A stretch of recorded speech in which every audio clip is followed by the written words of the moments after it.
Good morning students. अब तक हमने पढ़ा पाठ गलती की चुभन में किस प्रकार देवेश पेड़ से गिरकर घायल हो जाता है। घायल होकर वह डॉक्टर दादा के पास इलाज के लिए जाता है क्योंकि उसे माँ के पिटाई का डर था। इसके बाद वह डॉक्टर दादा से प्रश्न पूछता है कि वह मरीजों से दवाई के पैसे क्यों नहीं लेते। इस प्रकार कहने पर डॉक्टर दादा उसे कहानी सुनाते हैं। उस कहानी में उनकी पोस्टिंग एक कृष्णपुर नामक गांव में होती है। वहाँ एक बिरजू नाम का नाई था जो उनके यहाँ काम करता था। वह उन्हें कहानी सुना रहा है कि किस प्रकार एक भूत ने उस गंगू नाई ने देखा और वह डर गया और कहा, उन डॉक्टर दादा को सलाह देते हुए बताया कि आप भी उस रास्ते से मत जाया करो। इतना सुनकर उन डॉक्टर दादा को उस पर हंसी आ गई। मैंने कहा कि अच्छा तो बता, गंगू नाई ने भूत से क्या कहा। गंगू नाई से भूत ने क्या कहा? क्योंकि डॉक्टर साहब पढ़े लिखे थे, अंधविश्वासों में विश्वास नहीं रखते थे, इसलिए उस बिरजू की बात पर हंसने लगे और उसे ही मजाक में लेते हुए पूछने लगे, तो बता, जब भूत ने गंगू नाई को बुलाया तो उससे क्या कहा? तो उसने बताया, कहा तो कुछ नहीं, बस अपने पास बुलाता रहा, आप भी कभी किसी के बुलाने पर रुकिएगा नहीं। उस बिरजू ने कहा कि भूत ने कहा तो कुछ नहीं, लेकिन उनको सलाह देते हुए कहता है कि आप भी डॉक्टर साहब जब उस रास्ते से जाओ तो कम से कम उस रास्ते पर किसी के बुलाने पर रात को बिल्कुल रुकना मत, पता नहीं वो भूत ही हो तो। अच्छा बिरजू, मैंने तुम्हारी बात सुन ली, अब जरा देर चुप हो जाओ या फिर थोड़ा घूम फिर आओ, मैं कुछ काम कर लूँ। तब मैंने उसे डांट दिया। डॉक्टर साहब को बहुत काम करना था, इसलिए उन्होंने बिरजू से कहा कि अब तुम चुप हो जाओ, अर्थात थोड़ी देर कहीं चले जाओ ताकि मैं अपना काम आसानी से आराम से कर लूँ।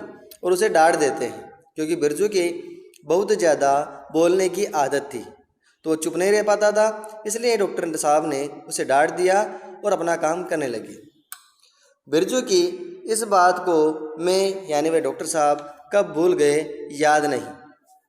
मैं रोज़ उसी रास्ते से आता जाता रहा, अर्थात डॉक्टर ने बिरजू की बात को भुला दिया और उसके मना करने पर भी वह उसी रास्ते से आते जाते रहे। किस रास्ते से?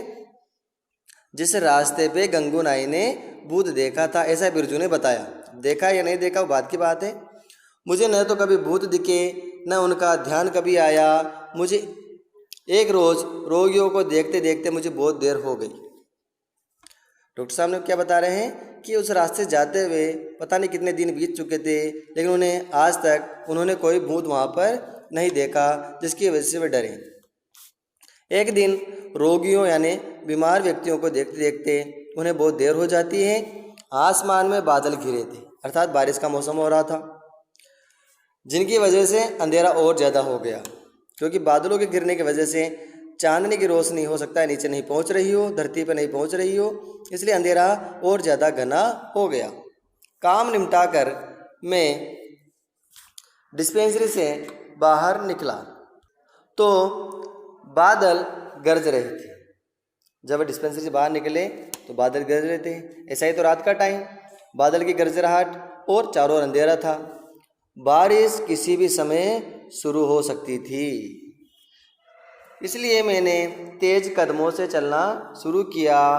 बारिश शुरू हो चुकी थी, अर्थात रात का समय था और बारिश होने का डर था क्योंकि बादल गरज रहे थे, इसलिए वह थोड़ा जल्दी चल रहे थे ताकि बारिश होने से पहले वह घर पहुंच जाएं और बारिश में भीगे नहीं। मैं यानी वह डॉक्टर साहब आम के पास वाली सड़क पर पहुंचे ही था कि मुझे लगा कोई मेरे पीछे आ रहा है। क्या लगा उन्हें? कि जैसे कोई रात को उनके पीछे पीछे उनका पीछा करते हुए आ रहा है। मैंने मुड़कर देखा, कुछ ही दूरी पर एक औरत चली आ रही थी। वह आवाज़ लगा रही थी, डॉक्टर साहब रुक जाइए।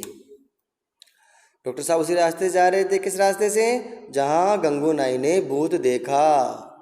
और वह भी जब चल रहे थे उन्हें लगा जैसे कोई उनका पीछा कर रहा है। उन्हें पीछे मुड़कर देखा तो एक औरत दूर से चिल्ला रही थी, आवाज़ लगा रही थी कि डॉक्टर साहब रुक जाइए, रुक जाइए।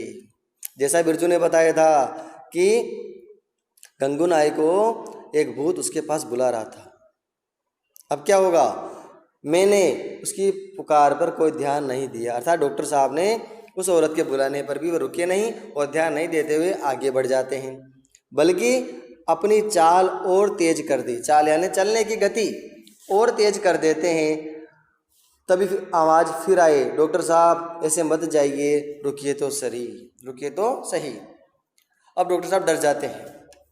क्यों? ऐसा रात का टाइम, बिरजू की भूत की बात उन्हें याद आ गई। बादल गरज रहे हैं, बारिश हो रही है, चारों ओर अंधेरा छाया हुआ है और ऐसे में कोई औरत उन्हें रात को बुला रही है, डॉक्टर साहब रुक जाइए, रुक जाइए। तो वह डर जाते हैं और अपनी गति को, अपने चलने की गति को और तेज कर देते हैं बिना रुके हुए। वह औरत अपने दोनों हाथ उठाकर उन्हें पुकार रही थी। डॉक्टर साहब पढ़े लिखे थे, बिना सोचे समझे वह उस अनपढ़ बिरजू की बातों विश्वास कर लेते हैं और हो सकता है उस औरत को उन्होंने भूत समझ लिया हो, भूतनी समझ लिया हो और तेज गति से चलने लगे। मुझे बिरजू की बात याद आ गई।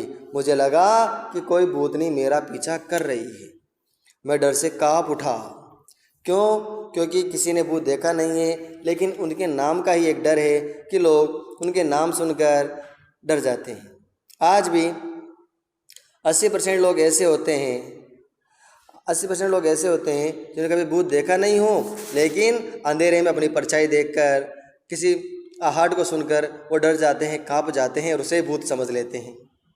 डॉक्टर साहब पढ़े लिखे थे, लेकिन सुनी सुनाई बातों पर विश्वास कर लेते हैं। हम लोग आज भी उस बातों को जांचे बिना, उस बात का सही सत्यता की पता लगाए बिना उन बातों पर विश्वास कर लेते हैं और मान लेते हैं कि हाँ ऐसा हुआ होगा। उसके ऊंचे स्वर में मुझे पुकारने की दर्द भरी आवाज़ बरसात के शोर के साथ बड़ी भयानक लग रही थी, क्योंकि बारिश की बूंदों की जब गिरती है तो अलग से ही टप टप आवाज़ आती रहती है। पत्तों पे गिर रही है, सड़क पे गिर रही है, आसपास गिर रही है। और उस रात उस महिला की आवाज़ उन्हें बहुत भयानक लग रही थी, बहुत डरावनी लग रही थी। अब मैंने पूरी ताकत लगाकर दौड़ना शुरू कर दिया।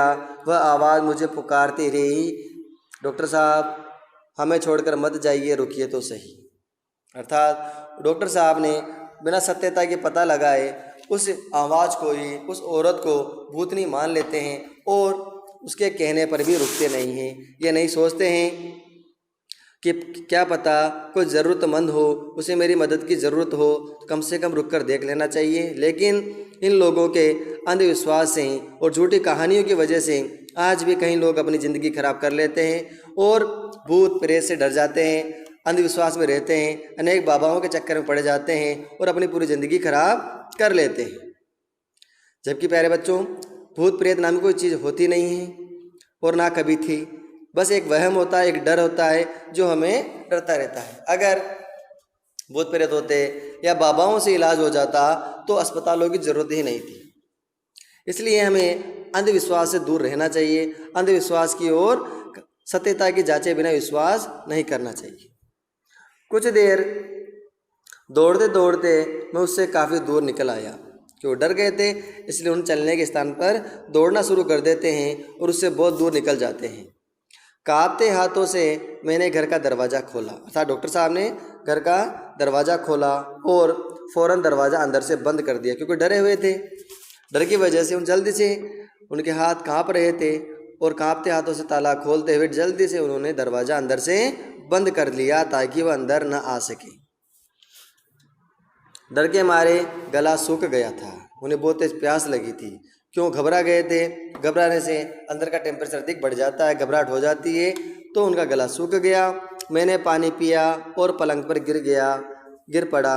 पता नहीं कब मेरी आँख लग गई, अर्थात जैसे वो पलंग पर लेटे उन्हें नींद आ जाती है, क्योंकि डरे हुए थे, दौड़ते हुए आए थे तो थके हुए भी थे, इसलिए पानी पीकर वह सो जाते हैं। फिर क्या हुआ दादाजी? देवेश ने बड़े उत्साह से पूछा, क्योंकि बच्चा था, कहानी सुनने में बड़ा मज़ा उसको आ रहा था, इसलिए पूछता है कि फिर क्या हुआ दादाजी?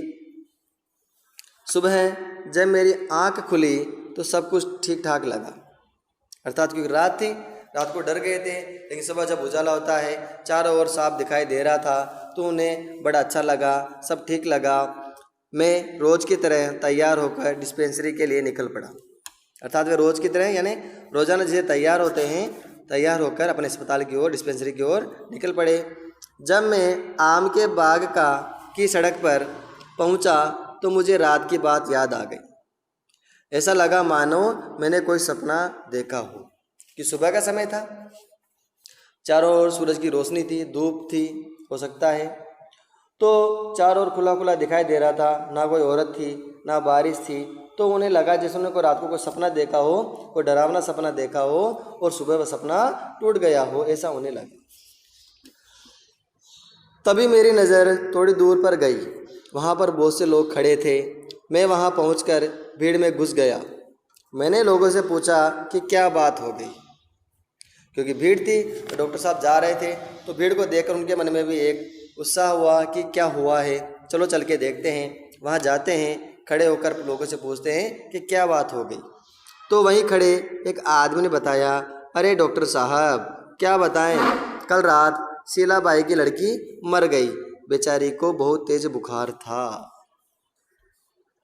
शीलाबाई कौन थी ये तो आगे पता चलेगा, लेकिन एक महिला जिसका नाम शीलाबाई था, उसकी बच्ची को, उसकी लड़की को बहुत तेज बुखार था, जो समय पर इलाज नहीं मिलने के कारण रात को ही मर जाती है। तभी शीलाबाई भीड़ से घिरी अपना पल्लू मुंह पर रखे रो रही थी। पल्लू का मतलब होता है जो साड़ी या दुपट्टा हम ओढ़ते हैं, उसका जो किनोर से अपने मुंह को ढक लेते हैं, उसे बोलते हैं पल्लू।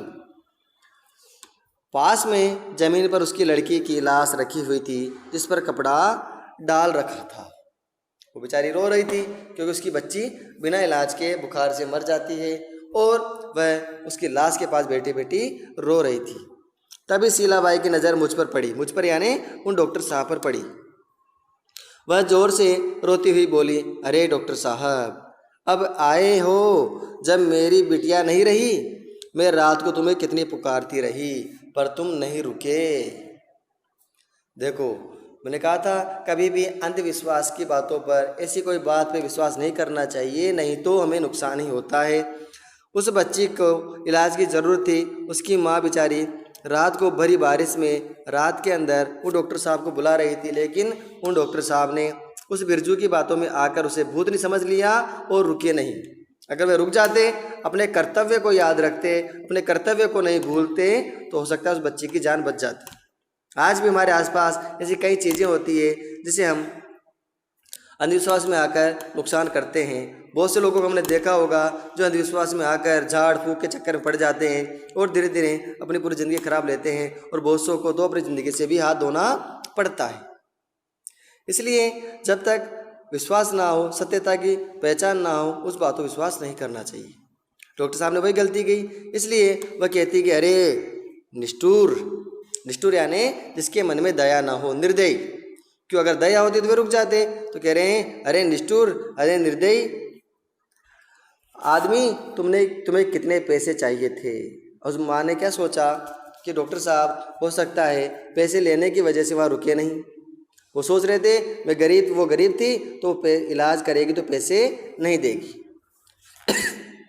इसलिए वह कह रही है कि मैं दे देती, कैसे भी दे देती, अर्थात मैं आपको पैसे देती, चाहे मुझे कुछ भी करना पड़ता उसके लिए, लेकिन तुम रुककर मेरी बच्ची को देखते लेते और दवाई तो दे देते तो मेरी बच्ची की जान बच जाती। बात बिल्कुल सही है। अगर डॉक्टर साहब वहाँ रुक जाते, उस बच्ची को समय पर दवाई मिल जाती, हो सकता है उस बच्ची का इलाज हो जाता और वह मृत्यु से बच जाती। लेकिन डॉक्टर साहब ने अपने कर्तव्य को भुला दिया और दूसरों की बातों विश्वास कर कर उस बच्ची को देखने नहीं आ सकी।